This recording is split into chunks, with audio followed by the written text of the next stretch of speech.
I'm Bob Greenspan, and welcome to this video on the history of medical therapy. Those of you who have seen what I do know that my purpose is not to recite names and dates, but allow you to in some way meet those who gave and were given medications through their images and through their words. Oliver Wendell Holmes was a 19th century Harvard Medical School professor and the father of the famous Supreme Court justice by the same name. In 1861, he voiced the frustration that most felt toward medications of that era. The disgrace of medicine has been that colossal system of self-deception, in obedience to which minds have been emptied of their cankering minerals, the vegetable kingdom robbed of all its noxious growths, the entrails of animals taxed for their impurities, the poison bags of reptiles drained of their venom, and all the inconceivable abominations thus obtained thrust down the throats of human beings suffering from some fault of organization, nourishment, or vital stimulation. Take a few moments to read a quick summary of the history of medical therapy over the ages.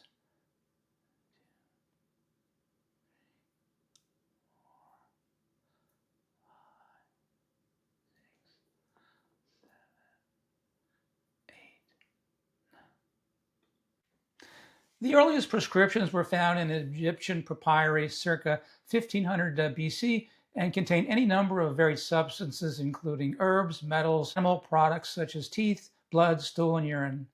Horus was the Egyptian god of health and prosperity, but in a confrontation with his uncle Seth, Horus lost his left eye, but it was restored by Thoth, the god of compassion.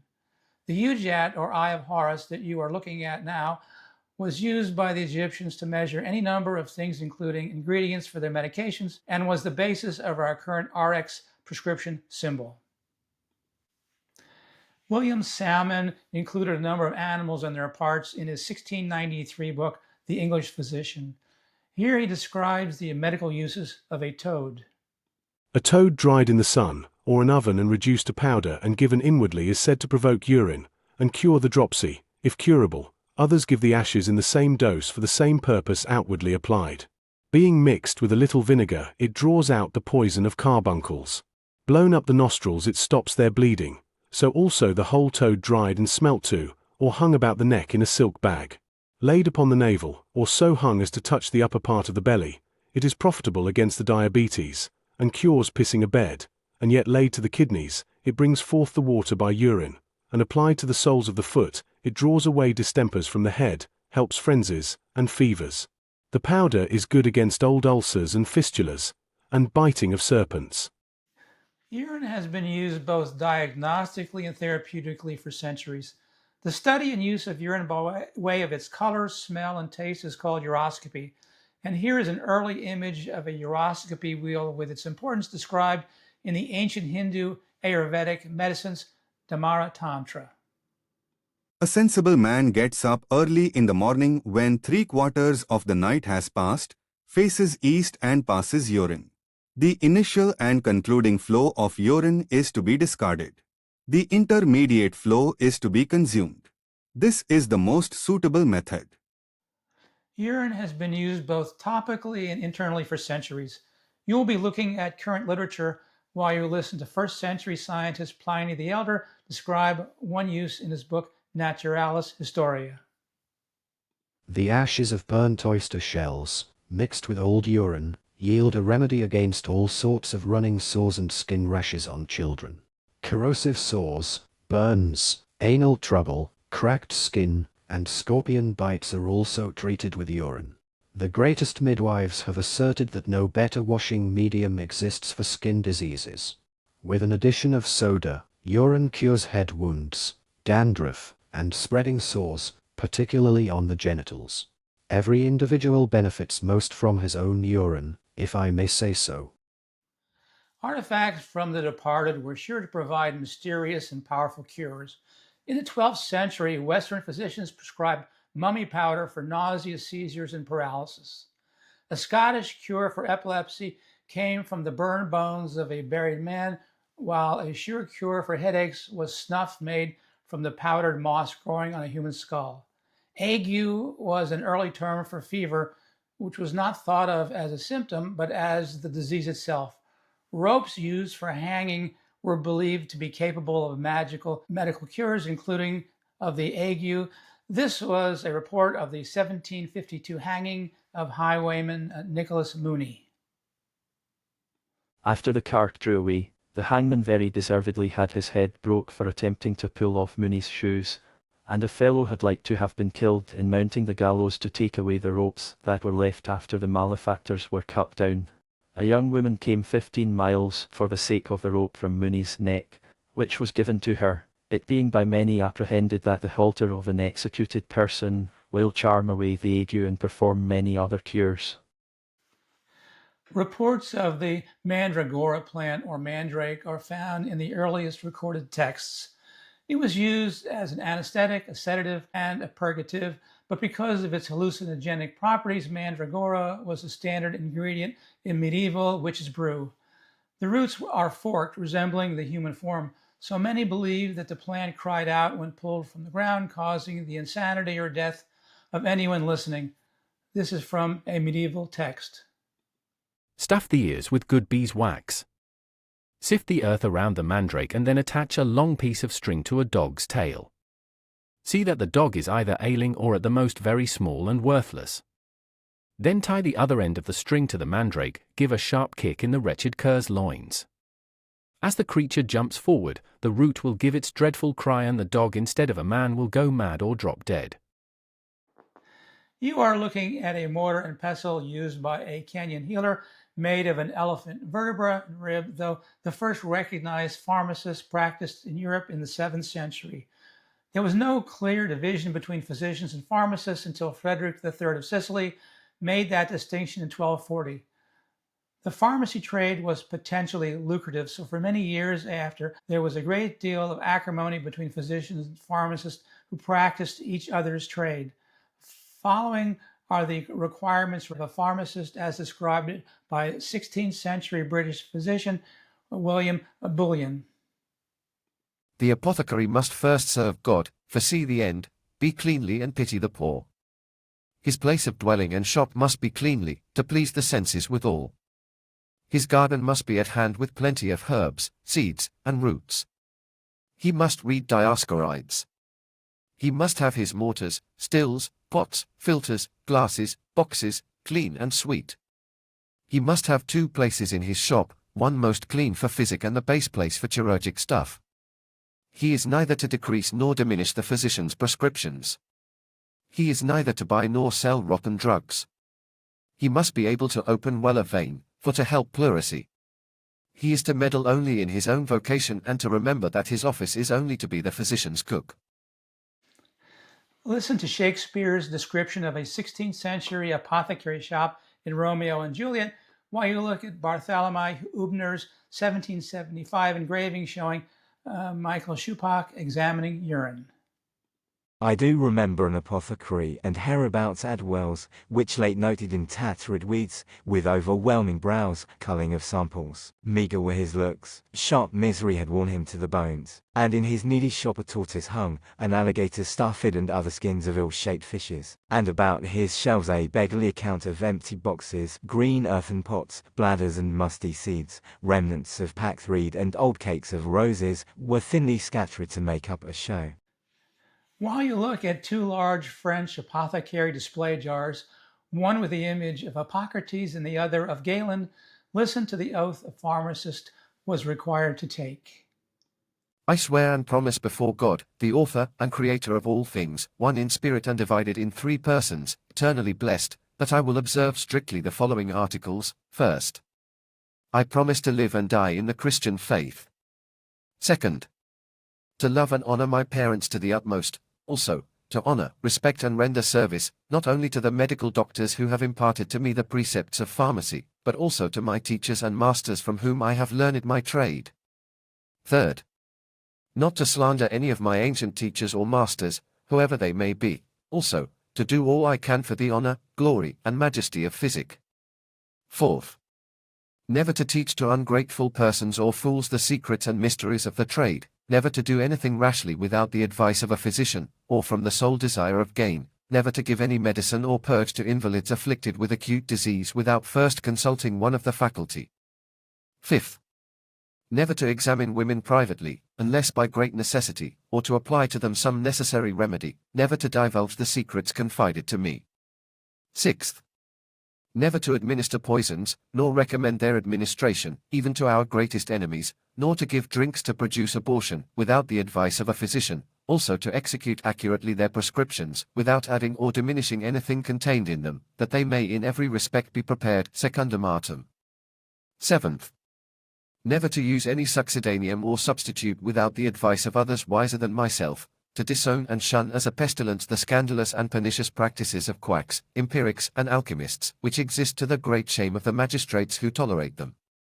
Lastly, to give aid and assistance indiscriminately to all who employ me, and to keep no stale or bad drugs in my shop. May God continue to bless me so long as I continue to obey these things. Herbs of all sorts made up the majority of the pharmacopoeia of early apothecary shops. Belladonna is an herb that's still in use today. Commonly known as atropine, it's an anticholinergic that may cause convulsions, and it could be fatal if taken incorrectly. Atropos was the Greek fate of mythology who cut the thread of life at the time of death. The name belladonna is derived from the Italian beautiful woman and was used by the ancient Assyrian women to dilate their pupils. Since then, and according to current surveys, men seem to find women with larger pupils more attractive. Though belladonna has been employed as a poison in the past, it's useful today in treating cardiac dysrhythmias. It increases the heart rate, but if used incorrectly, it may also have the opposite effect. It may have been belladonna that Juliet took to faint death with her dilated pupils and slow heart rate. Following is an image of belladonna from Stevenson and Churchill's 1828 Medical Botany with an included description of its use. Dr. Paris remarks that belladonna is one of the narcotic class which not only exerts a local action, but poisons by entering the circulation and thereby acting through that medium with different degrees of energy on the heart, brain, and alimentary canal. When taken in an overdose, it produces symptoms of intoxication, vertigo, sickness, thirst, and difficulty of deglutition. The pulse becomes low and feeble, the face swelled, the pupils are dilated, vision is impaired, and these symptoms terminate in convulsions, coma, and paralysis. You are looking at a large species jar that contained Datura stramonium. It is also known as Jimson weed or Jamestown weed because of its historical significance in American history. In 1676, Nathaniel Bacon led the first uprising of the colonists against British rule in Virginia and Governor William Berkeley's high taxes. The resultant march led to the burning of the Capitol in Jamestown, which was the first armed uprising against British rule in America.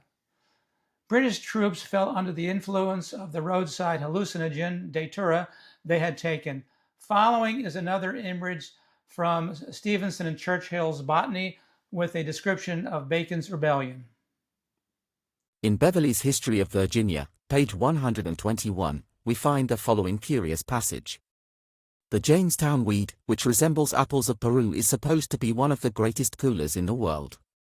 This being an early plant was gathered very young for a boiled salad by some of the soldiers sent thither to quell the rebellion of Bacon, and some of them ate plentifully of it, the effect of which was a very pleasant comedy, for they turned natural fools upon it for several days. One would blow up a feather in the air, another would dart straws at it with much fury. Another stark naked was sitting up in a corner like a monkey, grinning at them. A fourth would fondly kiss and paw his companions, and sneer in their faces with a countenance more antic than any in a Dutch droll. In this frantic condition they were confined, lest, in their folly, they should destroy themselves. 1,000 simple tricks they played, and after 11 days returned to themselves again, not remembering anything that had passed. Opium has been used as an effective analgesic from the beginning of recorded history and was included in many popular over-the-counter medications into the beginning of the 20th century, with one very popular example being Dover's powder, which was also marketed to treat insomnia and diarrhea.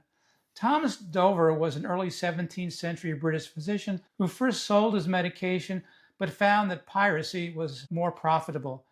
During a privateering expedition on his boat, the Duke, off the coast of Chile, he went ashore on the island of San Fernandez in search of fresh fruit, where he encountered Alexander Selkirk. Selkirk was there by his own request 4 years earlier, since he feared the safety of his boat. That fear was well based, since the boat later foundered. On return home, the story caught the attention of Daniel Defoe and was the basis for the novel Robinson Crusoe. Dover then resumed his practice of medicine in England. Following is a picture of Dover's tablets along with an account of Dover's meeting with Selkirk as told by Captain Woodes Rogers. About noon of the 2nd of February we sent our yawl on shore, in which was Captain Dover, Mr. Fry, and 6 men, all armed. As our yawl did not return, we sent the Pinnacle well armed to see what had occasioned the yawl to stay, being afraid there might be a Spanish garrison on the island, who might have seized her and our men. Even the Pinnacle delayed returning, on which we put up the signal for her to come back, when she soon came off with abundance of crayfish, bringing also a man clothed in goat skin, who seemed wilder than the original owners of his apparel. His name was Alexander Selkirk, a Scotsman, who had been left here by Captain Stradling of the Cinque Ports, and had lived alone for 4 years and 4 months. Selkirk had been sailing master under Captain Dampier in his expedition which left in May, 1703, and had been put ashore on the island at his own request.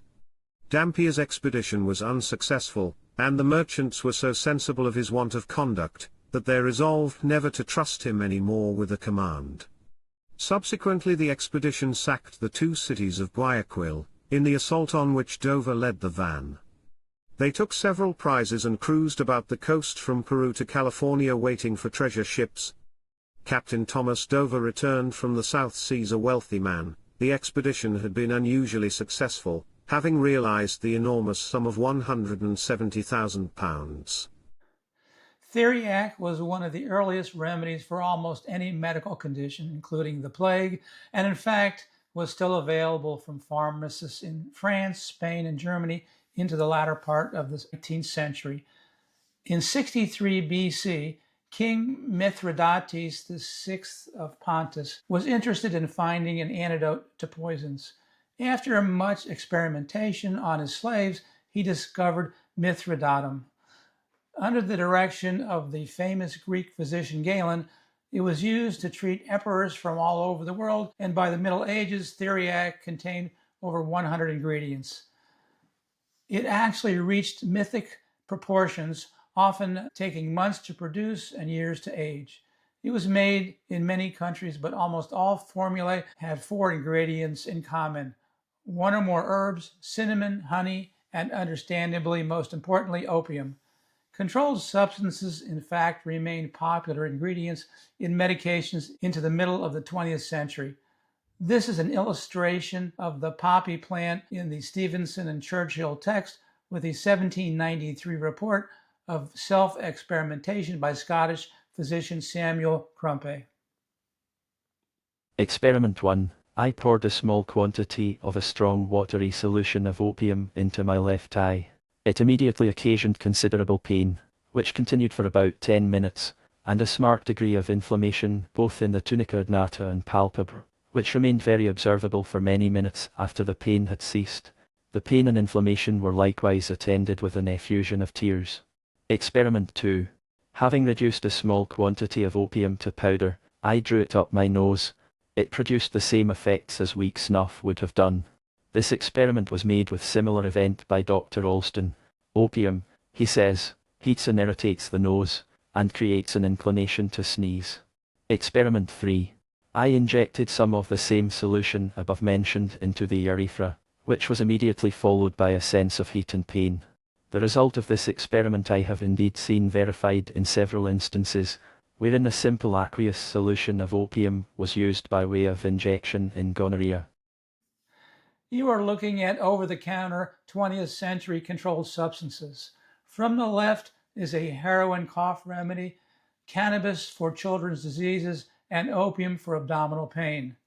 In Sigmund Freud's 1884 treatise on cocaine, he advocated its use as a mental and appetite stimulant, an aphrodisiac, a local anesthetic, a treatment for asthma and digestive disorders, and ironically, an aid for the withdrawal from morphine and alcohol addiction. To quote Freud, there is no craving for further use after the first or even after repeated taking of the drug. Unfortunately, that was not the case, as witnessed by perhaps the greatest surgeon of the 20th century, Johns Hopkins Williams Halsted, who was never able to fully rid himself of his cocaine addiction. Other notables encountering that drug included Robert Louis Stevenson, who wrote The Strange Case of Dr. Jekyll and Mr. Hyde while on a 6-day binge. Arthur Conan Doyle's character Sherlock Holmes remarked that cocaine was so transcendently stimulating and clarifying to the mind that its secondary action is a matter of small moment. Easily available over-the-counter narcotics resulted in sometimes disastrous consequences. That was the case with Mrs. Winslow's soothing syrup, which was advertised as an aid for teething children and to relieve constipation. Unfortunately, the included morphine and alcohol were not known to parents who sadly lost children to those undisclosed ingredients. In 1906, Congress passed the Pure Food and Drug Act that required product labels, but it took years before a guarantee of the safety of those ingredients was necessary, all in large part as a result of articles written by journalist Samuel Hopkins Adams. Gullible America will spend this year some $75 million in the purchase of patent medicines. In consideration of this sum, it will swallow huge quantities of alcohol, an appalling amount of opiates and narcotics, a wide assortment of various drugs ranging from powerful and dangerous heart depressants to insidious liver stimulants, and, far in excess of other ingredients, undiluted fraud.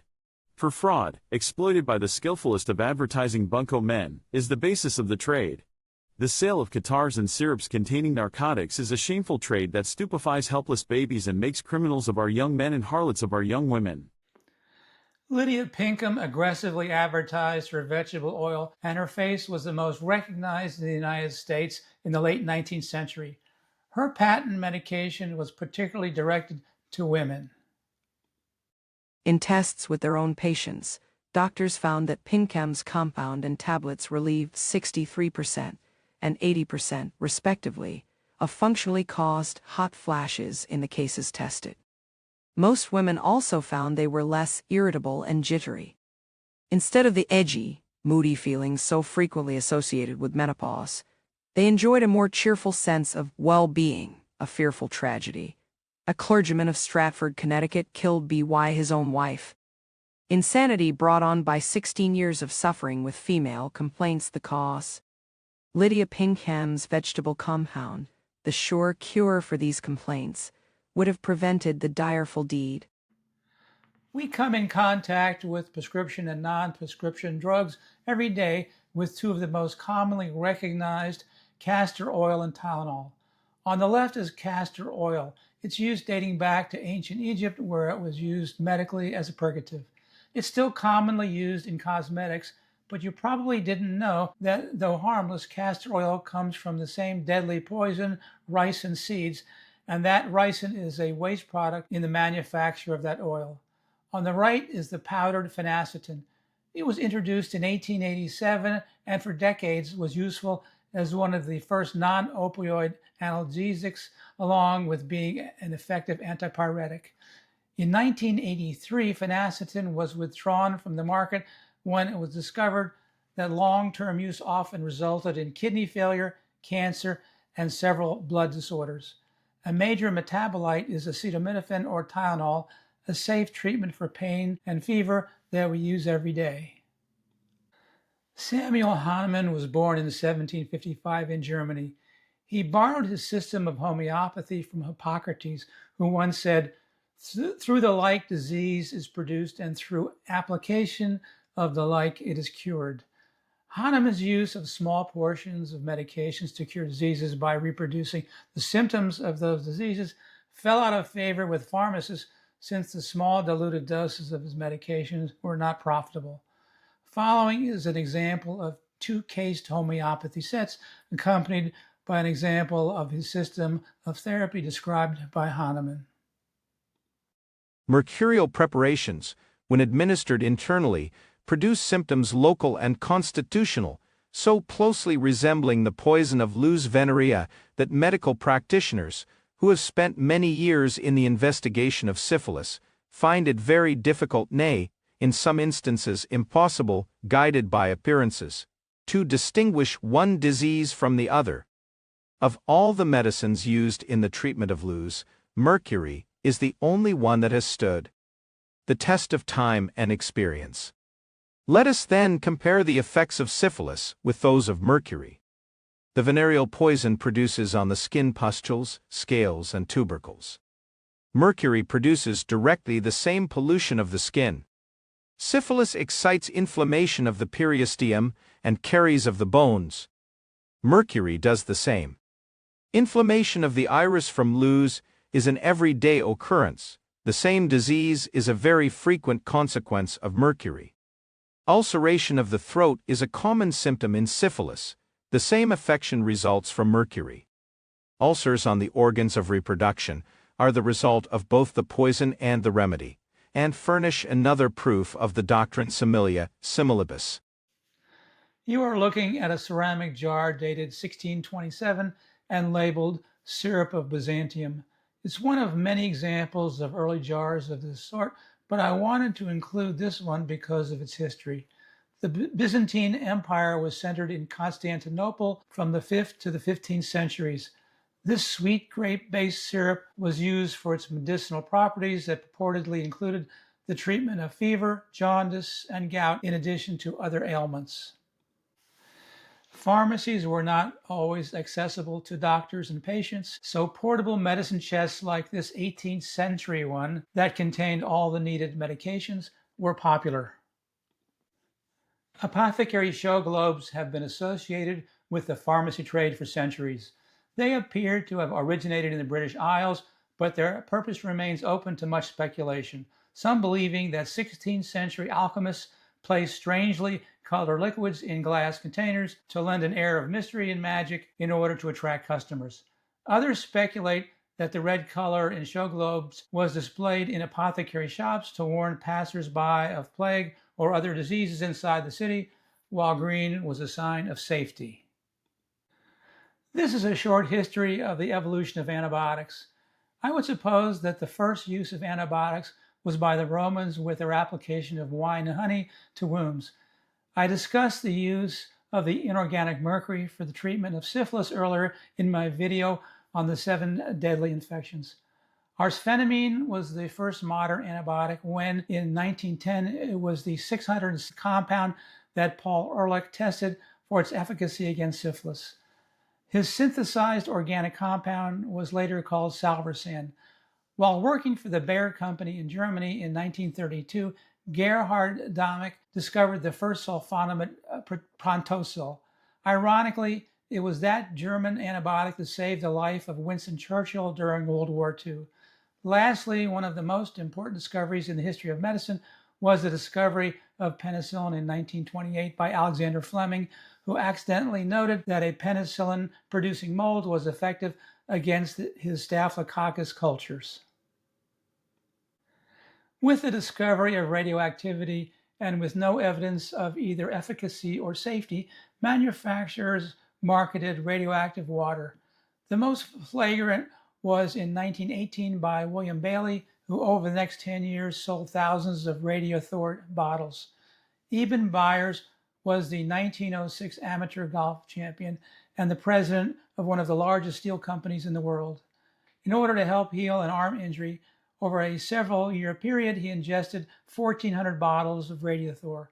Byers died in 1932 after the loss of several teeth and then his jaw.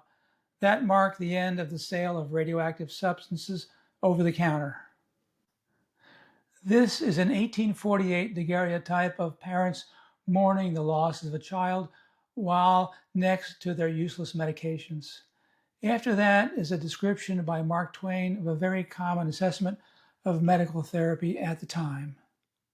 The person who wrote the advertisements is without doubt the most ignorant person now alive on the planet. Also, without doubt, he is an idiot of the 33rd degree and scion of an ancestral profession of idiots stretching back to the missing link. A few moments from now my resentment will have faded and passed, and I shall probably even be praying for you, but while there is yet time I hasten to wish that you may take a dose of your own poison by mistake and enter swiftly into the damnation which you and all other patent medicine assassins have so remorselessly gammered and do so richly deserve.